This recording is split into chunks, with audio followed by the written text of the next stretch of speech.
The Good Doctor is arguably the backbone of the entire Fatal Frame series. It's through his inventions that we're able to experience all those terrifying events of the past, and also cleanse those angry ghosts so they can finally move on. But his story is long, complex, and often doesn't agree with itself between games. So this week, let's take a look at some facts related to our favourite inventor of supernatural technology, Dr. Asou Kunihiko. 1. We're never given anything close to an exact date for Dr. Asou's birth, but if you really dig into the series and put all the events into a neat timeline, like I did, then the most likely date for his birth is around 1835, give or take. This means he was born somewhere around the end of the Edo period. 2.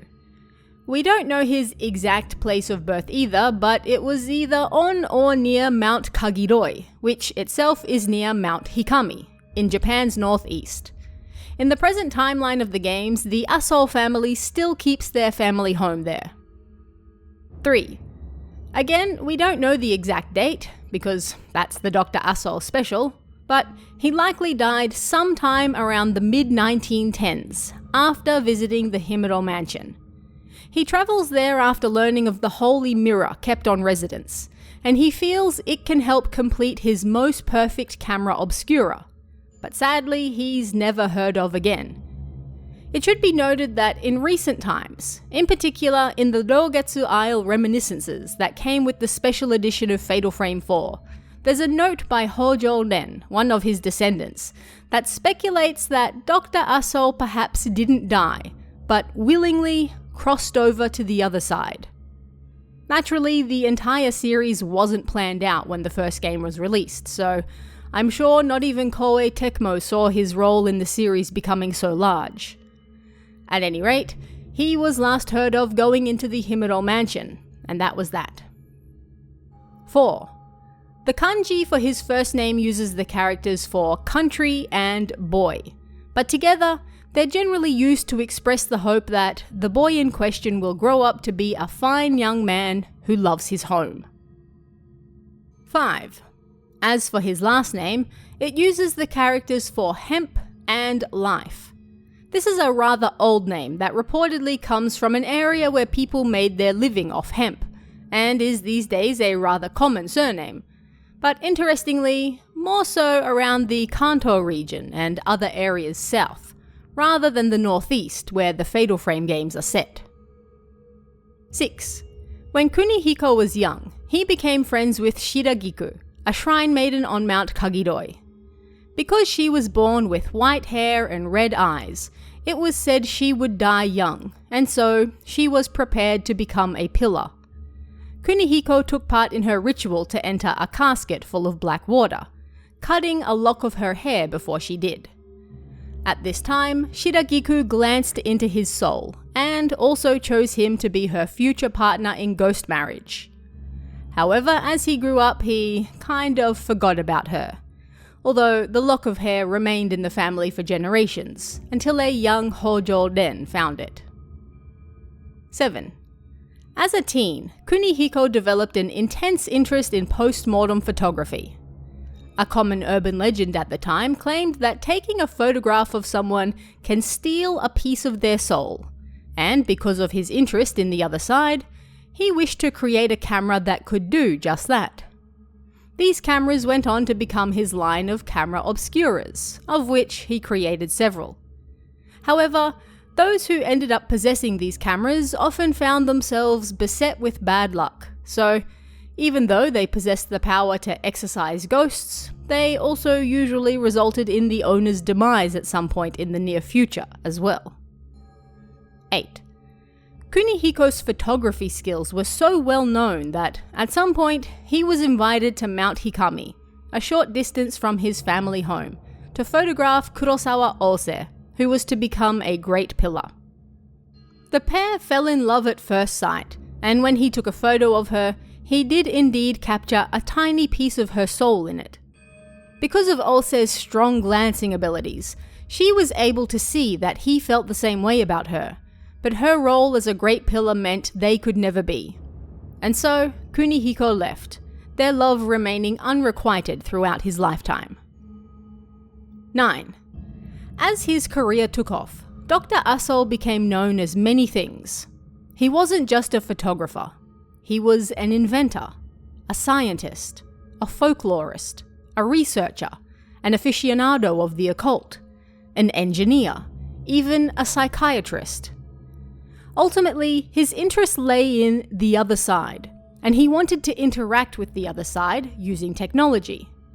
Because that technology didn't exist, he had to make it himself, and this led to his interest in folklore and research, as well as psychiatry. 10. Dr. Asou didn't just invent cameras that could interact with the other side, but radios as well. These spirit stone radios could replay voices kept in spirit stones. These are basically crystals that, when kept on one's body for a period of time, will capture and trap thoughts that can be replayed through a circuit. In this case, a radio designed specially for them. 11. He also invented the Spirit Stone flashlight, which first shows up in Fatal Frame 4. This particular flashlight, created on Doggetsu Island, captures moonlight and then reflects it back to exorcise ghosts. You can find another in Ayane's section of Fatal Frame 5, but this flashlight only stuns, not exorcises. Yet another also briefly shows up in the Fatal Frame manga, Shadow Priestess. 12. Yet another invention was his projector. This functioned much like the camera obscura, but this time reflected those images on a wall like a regular projector, allowing supernatural images to play like a film. He created several of these that ended up all over the country. 13. Dr. Asou was directly or indirectly involved in each of the failed rituals in the series. In the first game, he falls victim to Kirie himself, meeting his demise. In the second game, he lends a spirit radio to his friend Makabe, who ends up getting wrapped up in the eventual failed strangling ritual. In the third game, he directly interviews and studies Kaname, who is one of the first people to dream of the Manner of Sleep. In the fourth game, he watched the Doggetsu Kagura and left behind a camera obscura that was used by Haibara Shigeto in an attempt to recreate the rite of descent that failed. And in the fifth game, he was literally there, meeting with Ulse and leaving her behind while her ritual on top of the mountain failed. 14. During his travels, Dr. Asou arrived on Doggetsu Island, to the south of Japan's mainland. While doing research there, he realized that his cameras could actually be used to exorcise ghosts. And to give thanks for this breakthrough, he donated a camera to the hotel he stayed at. That hotel was later turned into the Asou Museum, and the camera he left put on display with various articles written about the good doctor and such describing his life. The museum notes that Dr. Asou visited in 1909, meaning he would have been in his 70s or so at the time. However, other sources claim that Dr. Asou was actually rather young when he visited Doggetsu, so it's one of those things where the games don't really agree with each other, and you just have to accept that his history is rather muddy. 15. And on that note, it's insinuated by Hojo Den that Dr. Asou took a liking to one of the guardians on the island, who were the native shrine maidens, and he perhaps got married to her. One file from the fourth game has Dr. Asou describe the guardians as having a surprisingly modern mindset, and are kind, intelligent, and beautiful. I do so wish they could accompany me to my next destination. And if we believed then perhaps one of them did. It's also hinted that this might be why so many of the Asou line possess a strong sixth sense, as their powers may come from this guardian. 16. Not a whole lot is known about Dr. Asou's dalliances, but we can presume from his various descendants that he was a popular and busy man. The first time we directly meet some of his descendants is in the second game, as Mio and Mayu are related to him on their father's side. In the third game, we meet Asou Yu, an editor who meets an unfortunate end. In the fourth game, we meet Asou Misaki, a young girl from Doggetsu who suffered Moonlight Syndrome. And in the fifth game, we meet Hojo Den from a branch family. It's unclear how any of these people are related, just that they can all trace their family line back up to Dr. Asou in the late 1800s and early 1900s. 17. Originally, Dr. Asou was going to be part of the first game, at least as a side story. But according to Shibata, it made the game too bloated, so they made the unfortunate decision to cut it. Perhaps if we ever get a remake someday, maybe they'll revisit it. We can hope. 18. It's not until the fifth game of the series that we actually get to really see Dr. Asou for the first time. Before this game, we've only ever heard mention of him from others, or read files that he wrote. In Fatal Frame 4, we get a single old picture of him where you can't see his whole face. But in 5, he actually appears as a voiced character for the first time.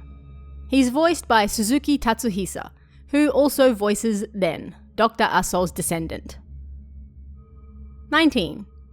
During his life, Dr. Asou was shunned by the scientific community because of his interest in the occult. This is first mentioned in the second game, when Mio notes, Dr. Kunihiko Asou was a folklorist who studied the spirit world. He modified the latest gadgets of his time, the camera, radio, and projector, trying to create a machine that could capture supernatural phenomenon. He was shunned by the academic world, but became friends with Makabe. The fourth game also notes that he was viewed as a heretic by other scientists, and as such, not a lot of his research and articles actually made it through to modern times. 20. Finally, Kikuchi revealed in an interview that the 3DS Spirit Camera game was originally going to be titled Dr. Asou's Spirit Camera, as his name comes up in every game. But while Fatal Frame fans might know who he was, his name was still rather unknown by the general public. So they felt too many people might be like, who on earth is Dr. Asou, when seeing the title. So they dropped it. His only connection to that game remains the camera obscura itself. And that is 20 facts about arguably the most important character in the series, Dr. Asou Kunihiko. But what did you guys think of this one? Are there any other characters or games you'd like me to explore? Let me know in the comments below, and I'll see you again next time.